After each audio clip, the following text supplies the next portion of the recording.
What's going on, everybody? Crazy Dog back with another Indians live stream. No game. The Indians played earlier today, and I streamed it. It was a lot of fun.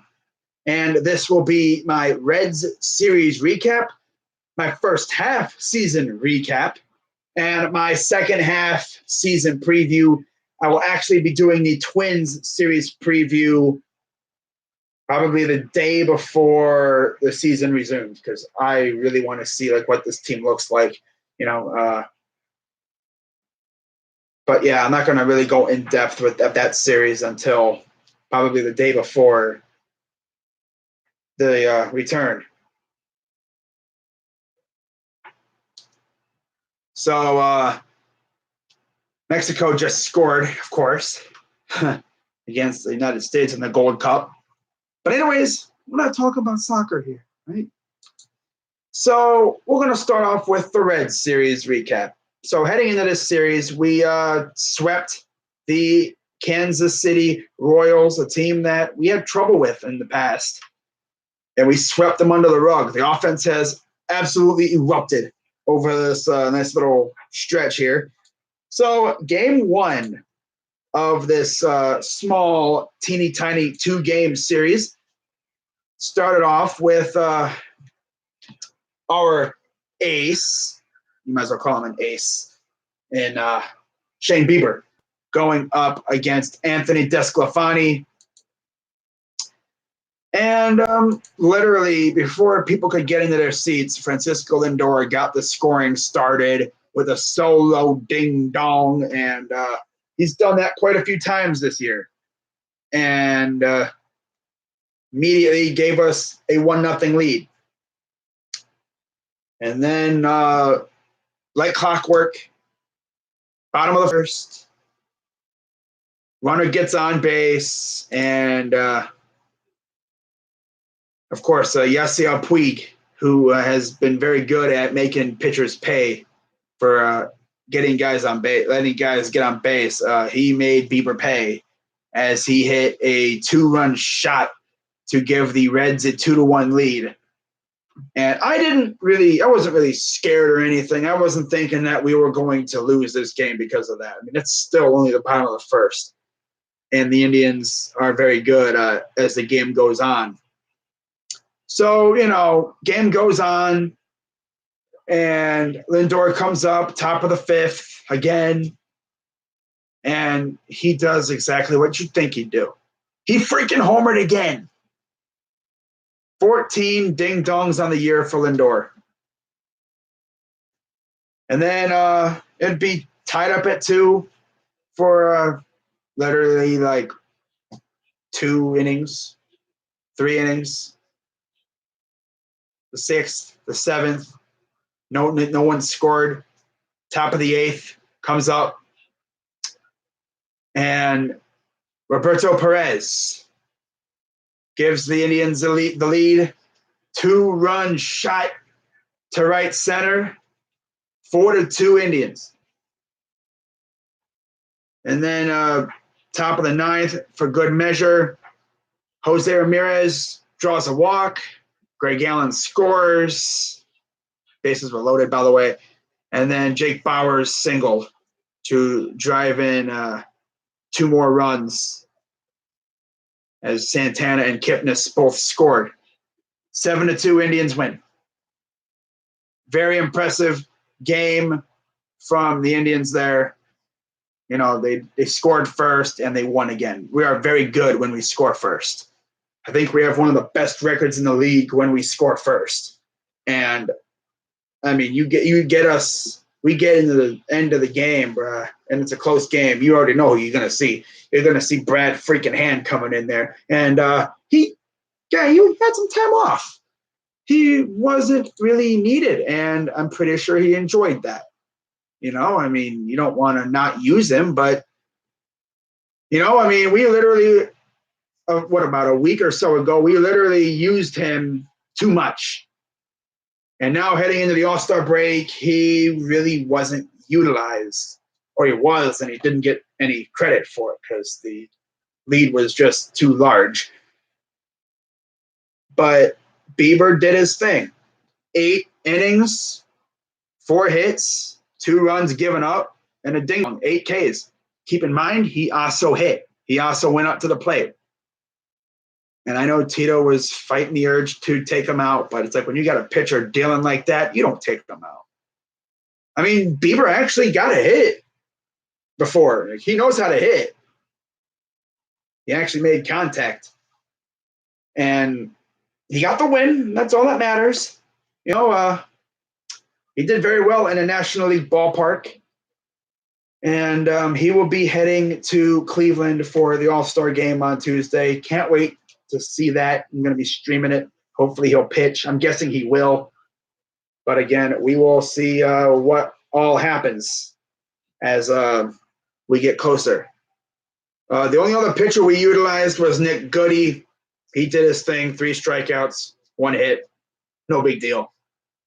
DeSclafani went 6 innings, 7 hits, 2 runs given up, 2 walks, 6 Ks, and 2 homers given up. Lorenzen came in, 2 innings, a lot of 2s, 2 hits, 2 runs, 3 Ks, 1 homer. Bowman came in, 1 inning, 2 hits, 3 runs, 3 walks. That's what you call vomiting on the freaking field right there. But you're going to see someone who vomited on the field even more than that in the next game. So with that, Indians, of course, improved to 49-38. Reds fall to 41-45. They were coming into this series hot. You might as well say they were winning a lot of games. I think they won a couple before this one. Like, they were looking good. And then they come against their bigger brother, the Steamroller Indians, and we sent them back down to earth. Yes. Bieber got the win, 8-3. Lorenzen took the loss. He is 0-2. So, following that one, we head into game 2, and I knew we were probably going to win this game. We had Bieber on the mound in game 1, Bauer on the mound in game 2, and he was going up against Tyler Mahle. And I'm like, okay, get after this dude. Let's beat the crap out of this bum. You know, we've had this thing where we play down the bum pitchers. You know, we make them look really, really good. And I was very impressed to see that we did not let this bum pitcher look good. Now, the Reds, of course, they got a good lineup, but Bauer's just too freaking good. Too freaking good. It's just that simple. I mean, the dude faced some adversity, but he did his thing. You know, he did his thing. You know, I mean, he's Trevor freaking Bauer. What do you expect from him? You know, and as I wait for these stats to pop up here and I can go through this game here and we can talk about what the heck happened. Of course, I streamed this one too. This was probably one of my favorite games of the year. But absolute dominating performance from Trevor Bauer. Now, at the start, it looked like it was going to be a slugfest. You know, it was going to be a pitcher's duel. We got guys on, couldn't do anything with it. Tyler Naquin actually got the scoring started with a solo shot in the top of the 4th. And then next, top of the 5th inning, Ramirez would hit a sac fly, which those are vastly underrated. Greg Gallen would score. And then here comes Jake Bauers, who would bring home Carlos Santana with a two-run blast to deep center. It actually went off the window out and against like the batter's eye. There's like windows, like there's something back there, and he hit off a window in deep center field. And I mean, he got every bit of that sucker, and that was awesome. So going into the bottom of the 5th, up 4-0, and the Indians really wanted to choke. But no, Josh Van Meter would hit an RBI double, scoring Jose Peraza. And the throw was actually a very good throw. And then Lindor just slightly airmailed it to home. Perez actually tried to jump and catch it. And on the slide, Peraza low-key hurt. Perez wasn't hurt too bad. He actually stayed in the game for a little bit as well, fighting through it. And, he wouldn't need to stay in the game much longer because bottom of the fifth, that happens. 4-1 Indians. I'm thinking, okay, just as long as we don't choke, I'm fine. Top of the seventh comes around. Jason Kipnis would single, scoring Greg Allen. And then next top inning, top of the eighth, Tyler Naquin would single, scoring Roberto Perez.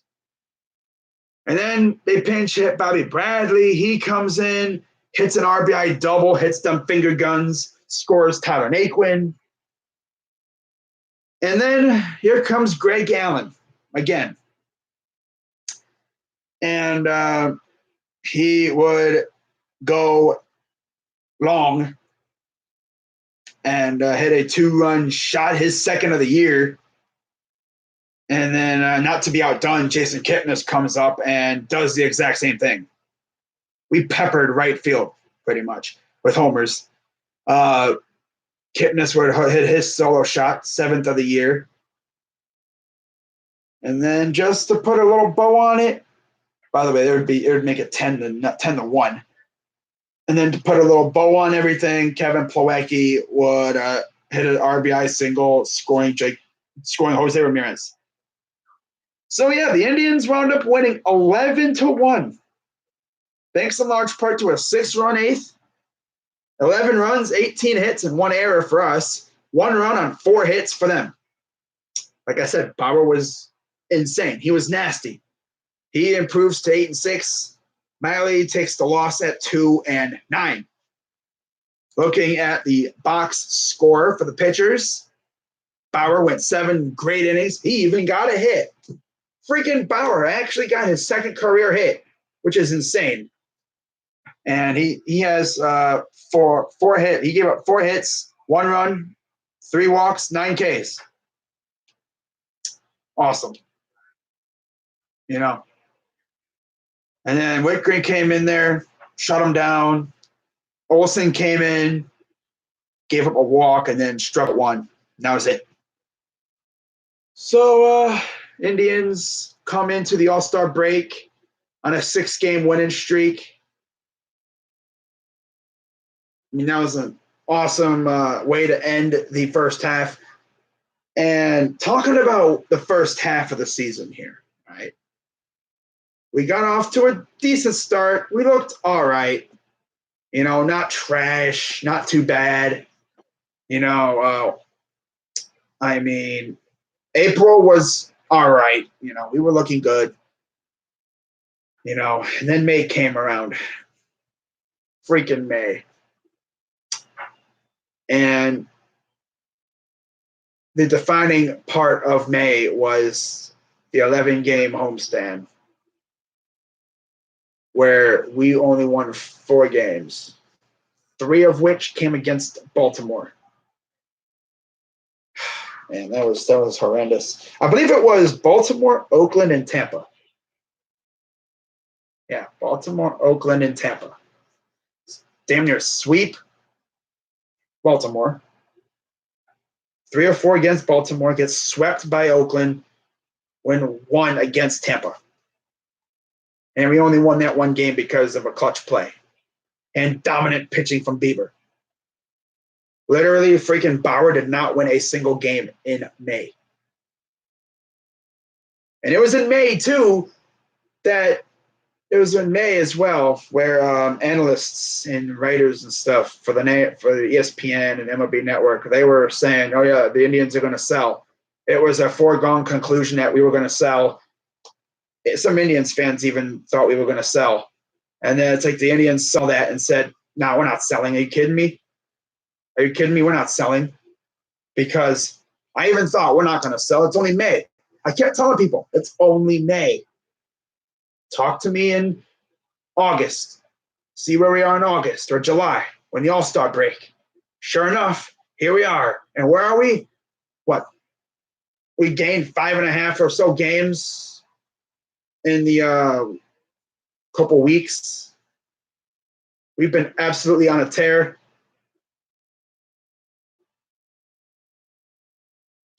Freaking USA can't even score, man. Had a prime chance and they can't score against Mexico. But they're threatening. But yeah, first half was a good rebound by the Indians, and now we head into what could be a very important month of July. And let's go through what we're going to have to deal with here in the rest of the month of July, as it's going to be fun. This is going to be a fun month of July. So when we return from the All-Star break, which we're not really going to have to go far because it's in Cleveland this year, which is really nice. You know, our All-Stars don't have to necessarily travel that far. I mean, they're already in their hometown.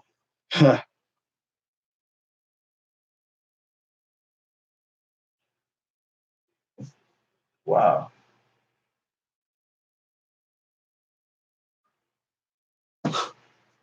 So on the 12th, when we come back later this week on Friday, we will return against the Twins for 3.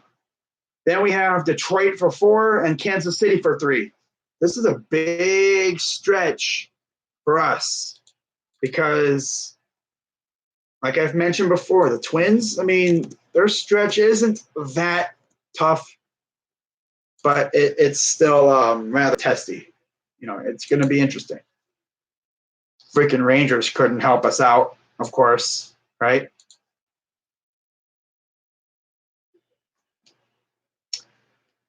But yeah, the Twins, they played out of their mind. That's what hurt us. They played out of their mind in the beginning of the year. In like May and June, while we were sucking, they were killing it. And the league grew to double digits over 10 games. That's why people thought we were going to sell, because they're like, oh, there's no way they're going to catch the Twins. Well, look at that. So pretty much, though, I mean, it's going to be a fun July. In fact, let's take a look and see what the Twins are going to have to deal with if it decides to load. It'd be taking forever. Of course, I do not know who we would be playing, who we'd be going up against on the mound.